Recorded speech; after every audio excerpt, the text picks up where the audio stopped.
My name is Natasha Rodericks, and today I will be discussing crime and punishment. So, taken from week seven's recordings and lecture recordings, as well as the readings, I have formulated a question. So, my question is, by identifying deviance, are we able to invoke social change in crime rates? So, my table of contents includes introduction, developmental changes, and criminal acts.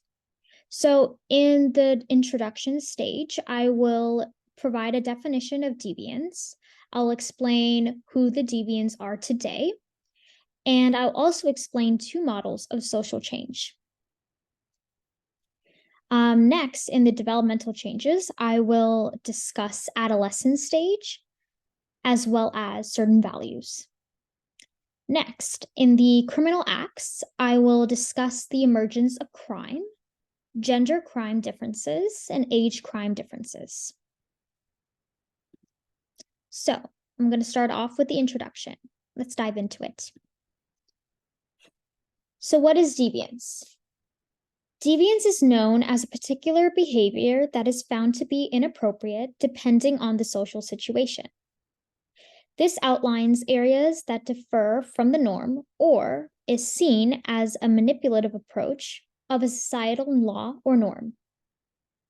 It only pertains to the context it occurs rather than a specific act.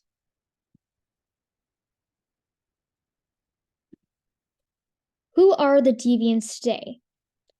So, people that are known to be less fortunate or are at a societal disadvantage are considered the deviants.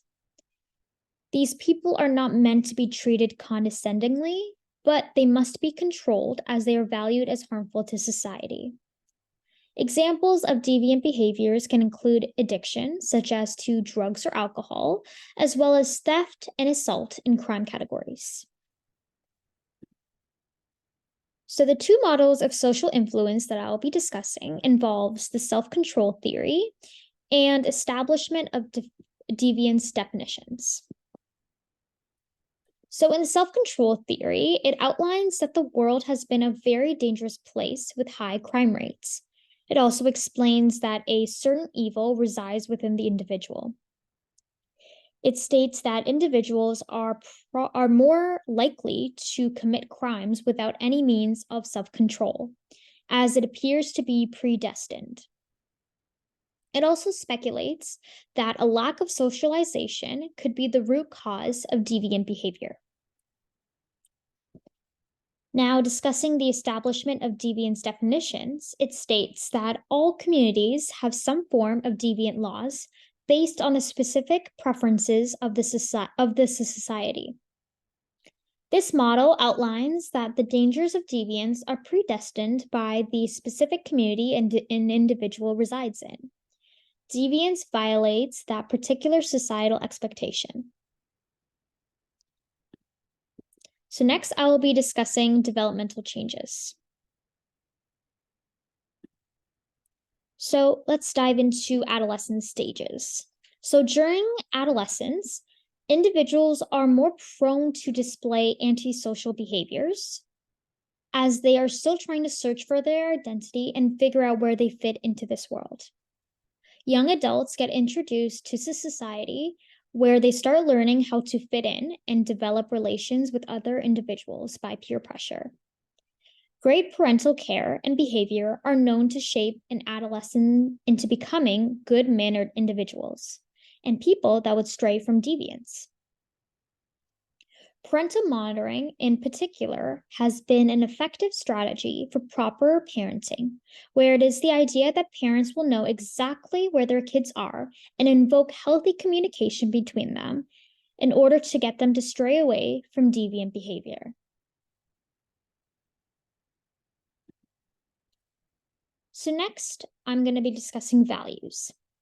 Values that are maintained within the individual are supposed to be followed even through social interaction. Social environments can shape values for an individual by having positive or negative impacts on the individual. individuals can be judged based on their acts, which can cause them to deviate from their values. In addition, values pave the way for the development of an individual's identity. A proper socio-regulating society can cause deviance to become almost eradicated, or it is impossible for individuals to lead that behavior, and norms will turn into laws that are not outlined by individual decisions or values. It was also found that individuals that chose to conform to normative values of their own culture in lower class roles introduced a prevailing concept in crime development. Next, I'm going to be discussing criminal acts. Crime emergence is a very big thing in society. So I took an example from the COVID-19 pandemic, as this was a clear indication of an increase in crime rate, because it draws on the concept of antisocial behavior as people experience changes in their daily routines because of implemented lockdown and isolation measures. Individuals were also prone to intense stress during this difficult time period. In addition, businesses suffered and were shut down as they weren't getting any customers to allow their businesses to thrive. As a result, people became frustrated with staggering incomes and lack of social contact, which invoked violent tendencies between individuals, such as physical fights or alcohol intoxication while driving. Criminal acts can occur with the right motivation of an offender and intended targets such as a person or physical display in society, and the absence of social interaction or people to guide another individual to steer them into the right direction. And if all these events occur together, criminal acts are intensified. Next, I'm going to be discussing gender crime differences. So it was found that crime acts are more likely to be committed by males rather than by females, as self-control is learned throughout developmental stages, where females are prone to be on the receiving end of deviant acts, as it is typical for females to be watched more carefully by their parents. Eventually, if children develop great self-control, then they are less likely to engage in negative behavioral acts. If children receive enough love, discipline, and observance, then they are less likely to conduct deviant acts. Females are catered toward the act of social approval, so parents are more concerned about whether they receive proper socialization among their peers in society, or not, as consequences for deviance are greater for females than males, which eventually shapes positive behavior in females.